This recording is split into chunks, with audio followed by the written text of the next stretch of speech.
가장 비싼 동네 강남과 아까 얘기했던 반포 원저리 이런 쪽에 있는 부동산들을 생각해 봤을 때 과연 얼마나 더 오를 수 있을까? 아예 수도권 밖으로 넘어가거나 이제 뭐 판교나 분당, 수원 정도까지는 괜찮다 보이지만 그 이외의 지역들에 잘못 건물을 매입했다가 고생하는 경우 매우 많이 봤거든요. 그래서 그거는 전문가가 아니라면은 아예 이 중심지에서 너무 벗어나는 쪽은 위험할 것 같고요. 중심지에서 크게 벗어나지 않은 상대적으로 저평가된 건물들은 그래도 좀 계속 알아봐도 좋지 않을까.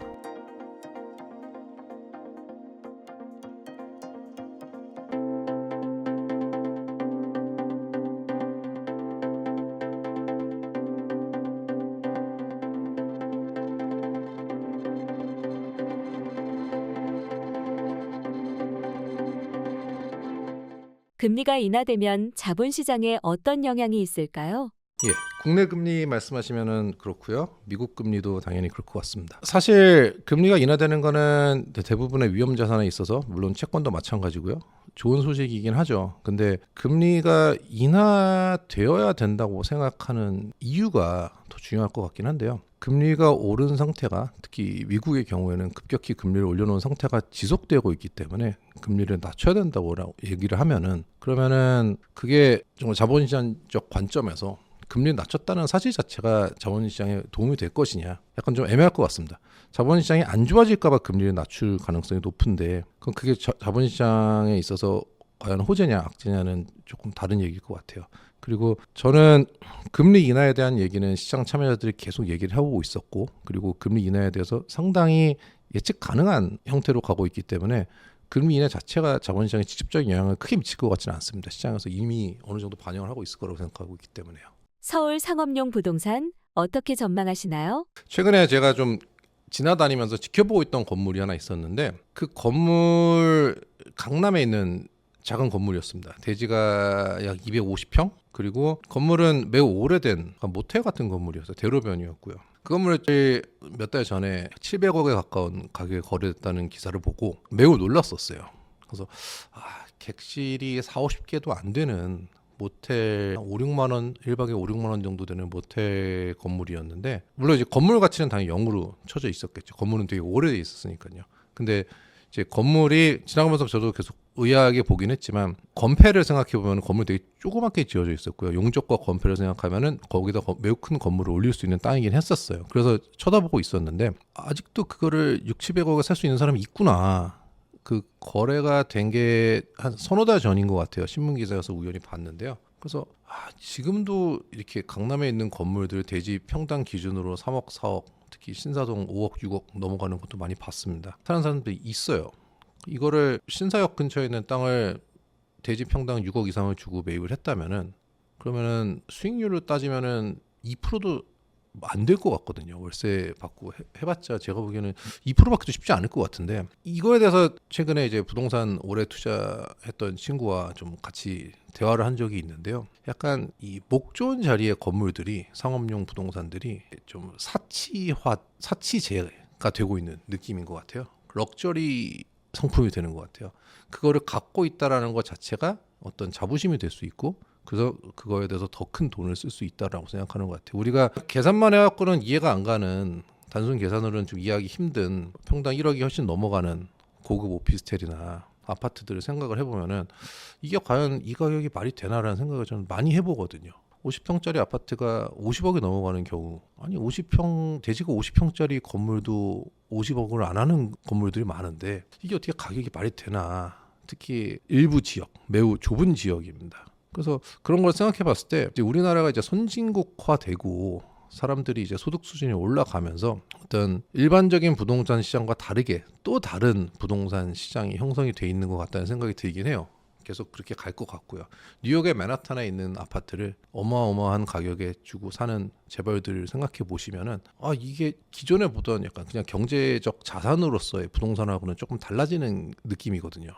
약간 명품의 경제학 가까워지는 생각이 좀 드는데 그 부분은 사실 현실적으로 예측하기가 좀 힘들 것 같아요. 사람들이 어떻게 그게 생각하고 이런 관점이 언제까지 지속될지 그리고 그게 언제 무너질 수 있을지까지는 잘 모르겠습니다. 근데 그런 건물들을 일부 건물들을 제외하고 나머지 건물들은 사업용 부동산 시장이 지금 현재 그렇게 좋아 보이지는 않는 것 같아요. 말씀드렸듯이 자본 환원율이 5%도 안 되는데 아무리 금리가 낮아졌다 치더라도 지금 건물 사는데 대출 받을 때 5%가 넘는 금리를 낼 거거든요.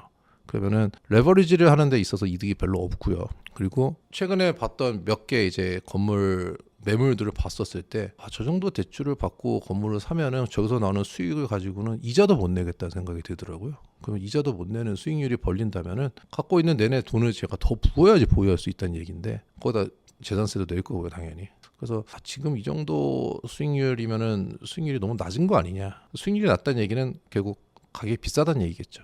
그래서 지금 가격대는 투자 매력이 많지 않겠다라고 생각합니다. 건물 투자하기 유망한 지역은 어디인가요? 저는 가장 비싼 동네들 주변에 있는 약간 변두리들이 좋아 보이는 것 같아요. 예를 들어서 이렇게 생각해 보시면 될 것 같아요. 반포는 매우 비싸요. 방배동은 그렇게 비싸지 않습니다. 양재동은 훨씬 더 싸요.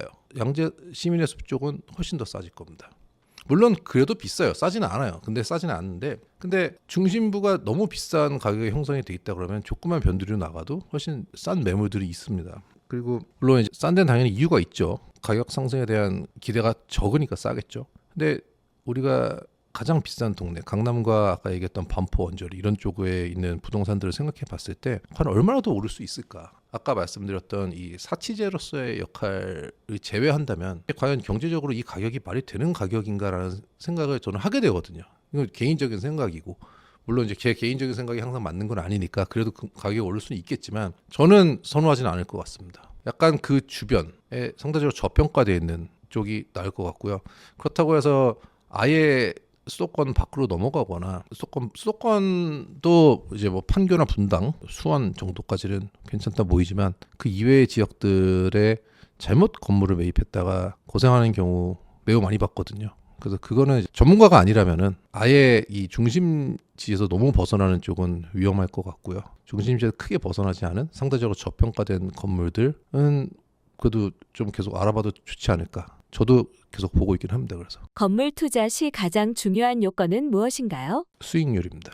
저는 건물도 하나의 채권에 비슷하다고 생각을 해서 가격이 떨어지지 않고 오를 가능성이 있는 꾸준한 현금 흐름을 가져다주는 자산이라고 분류를 하니까요. 가격이 올라가는 쪽에도 당연히 생각을 해야 되겠지만 가격이 올라가거나 떨어지거나는 우리 예상대로 모든 일이 이루어지지 않는다고 가정을 하면은 적어도 현금 흐름이라도 생기는 자산을 사는 게 더 안전하다고 생각하고요. 2%대 주담대가 등장했는데요. 부동산 시장에 영향이 있을까요? 저는 큰 영향 못 미칠 것 같습니다. 왜냐면은 사실 2%대 대출 받을 수 있는 사람이 많지는 않을걸요. 부동산 그 사람의 신용도겠지만 그 사람이 어떤 담보를 갖고 얼마까지 대출을 받느냐에 따라 틀릴 것 같긴 한데요. 우리가 투자를 목적으로 부동산을 매입한다 그러면은 주담대 특히 주택을 매입한다고 하면은 거주가 아닌 투자를 목적으로 매입할 때는 보통 이제 상승 가능성이 높은 쪽을 볼 거잖아요. 그 부분에서는 아마 2%대 대출 받기 쉽지 않을 것 같고요. 3%대 중반, 후반, 4%대 정도 대출 받을 것 같긴 한데 담보 대출 금리가 떨어진다고 부동산 가격이 반드시 상승할까라는 거는 약간 의문이기는 합니다. 끝없는 월요일은 어떤 책인가요? 예, 제가 작년에 이제 끝없는 월요일이라는 책을 썼는데요. 이 책은 돈을 어떻게 버느냐라는 얘기보다도 어떤 식으로 삶의 상태를 유지하면서 인생을 즐기고 살 수 있을까? 어떻게 하면 빨리 은퇴를 하고 더 이상 돈을 벌지 않아도 되는 삶에 다다를 수 있을까라는 제 오랜 기간의 생각을 하나하나 정리해서 적어놓은 건데요. 책을 쓰면서 제 아들이 셋인데 아들들한테 좀 많이 얘기를 해줬었습니다. 한 내용들이 제 아들들이 나중에 이런 거는 좀 애들이 이 이야기를 들어봐 줬으면 좋겠다. 이런 얘기는 좀 갖고 살았으면 좋겠다라는 얘기들이 꽤 있어서 저도 사례를 들으면서 책을 쓰다 보니까 그래서 책을 써봤고요. 여러분들도 한번 읽어보시면은 좀 편하게 읽을 수 있게 써놨으니 읽어보시면은 꽤 도움이 되지 않을까 생각합니다. 많은 애독 부탁드립니다. 성정길 구독자분들께 한마디 부탁드립니다. 여러 가지 투자 고민도 많이 하실 거고 그리고 자산 형성에 대해서 고민 많이 하실 텐데요. 늘 드리고 싶은 말씀, 특히 저희 뭐 부모님들이나 주변 사람들 늘 드리고 싶은 말씀은 그겁니다.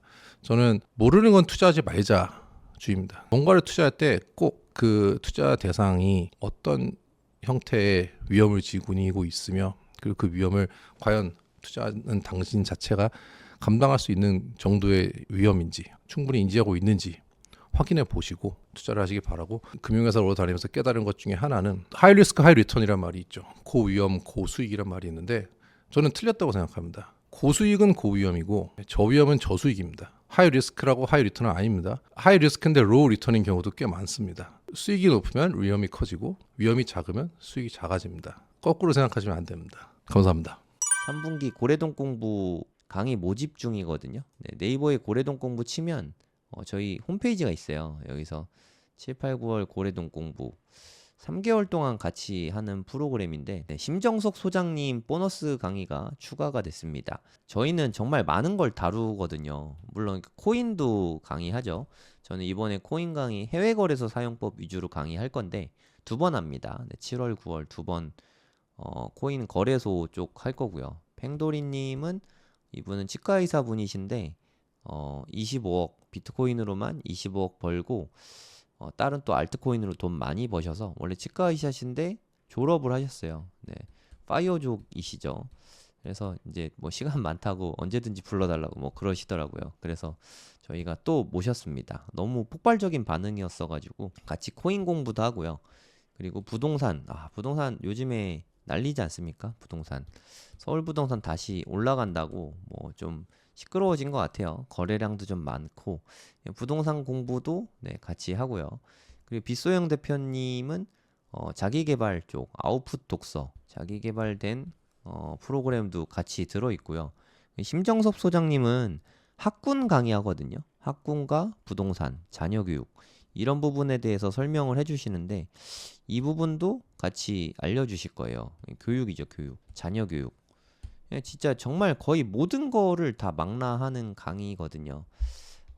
고래동 공부 프로그램만 잘 따라오셔도 다른 공부 특별히 많이 더 안 하셔도 충분할 것 같아요. 이것만 해도 충분히 많거든요. 8월 달에도 네, 웅달 대표님은 사업과 투자를 너무 잘 융합하셨고, 그리고 좀 뼈 때리는 이야기 있잖아요. 뼈 맞는 시간을 좀 가감 없이 정말 솔직하게 부드럽게 때려주시거든요. 그래서 웅달님 강의를 들으면은 무언가 되게 하고 싶은 게 많아집니다. 네, 정말 또 기대되는 강의예요. 8월 달에 하시는데 너무너무 기대가 됩니다. 그리고 요즘에 주식 쪽은 AI가 난리잖아요. AI 요즘에 저 이호석 대표님 컨텐츠 되게 많이 보고 있는데 와, 저보다 더 부지런하시더라고요. 그러니까 진짜 이분은 거의 안 주무시는 것 같아요. 뭐 진짜 대단하십니다. 컨텐츠도 되게 많이 만드시고, 또 저는 양은 많이 하지만 사실 뭐 질이 엄청 뛰어나다라고 말씀드릴 수가 좀 그러긴 좀 부끄러운데, 이호석 대표님은 양도 많은데 질도 되게 좋더라고요. 그 인사이트를 직접적으로 배울 수 있는 시간이죠. 다 줌으로 실시간 강의하거든요. 이럴 때가 아니면 네, 제가 또 언제 이호석 대표님을 만나서 이렇게 질의응답할 시간이 있겠습니까? 여러분들도 고래동 공부 오시면 같이 이야기 나눌 수 있습니다. 그리고 일반 직장인이신데 비트코인 투자로 네, 부를 많이 이루셨죠. 네, 호필님도 오십니다. 원래 이분은 공기업 다니시는 직장인이세요. 직장인. 네, 지금도 직장 다니고 계십니다. 직장인 분들이 가장 좀 좋아하는 강의죠. 가장 현실적인 강의고, 보통 다른 분들은 사업이랑 같이 하니까 네, 현금이 원래 많아서 잘 됐을 수도 있잖아요. 근데 호필님은 직장인으로 정말 조금씩 늘 모아가지고 그걸로 힘들게 처음에 1억 모아서 투자한 이야기도 들려주시고 했는데 정말 눈물 나는 투자 끝에 네, 지금 좀 성취를 많이 이루셨죠. 네, 그래서 앞으로 이제까지 해온 것과 앞으로 어떻게 해야 되는지 이런 부분들에 대해서 아주 상세하게 말씀해 주실 거예요. 네, 빗 대표님이 또 독서 모임과 자기개발 쪽 이끌어 주실 거고요. 네, 그리고 우리 부동산 이야기 하잖아요. 네, 남이사님은 또 가장 현실적인 방법을 많이 제시해 주시죠. 지난달에 보너스 특강으로 남이사님이 나와서 강의해 주셨는데 정말 열광의 도가니였어요. 강의 자체도 너무 재밌고 현실적이고 그래서 이제는 진짜 현실적으로 부동산 투자를 어떻게 해야 되는지 가르쳐 주겠다 하면서 끝났거든요. 네, 그 후속편이 이제 9월 달에 남이사님이 강의를 해주십니다. 남이사님 이런 얘기를 하시더라고요. 그러니까 내가 가진 현금이 현재 얼마든 상관이 없다. 네, 누구나 부동산 투자를 할 수 있다. 이 비법을 알려주신다니까 네, 저도 기대가 많이 됩니다. 기회 되시는 분들은 신청해 주시면 감사하겠습니다.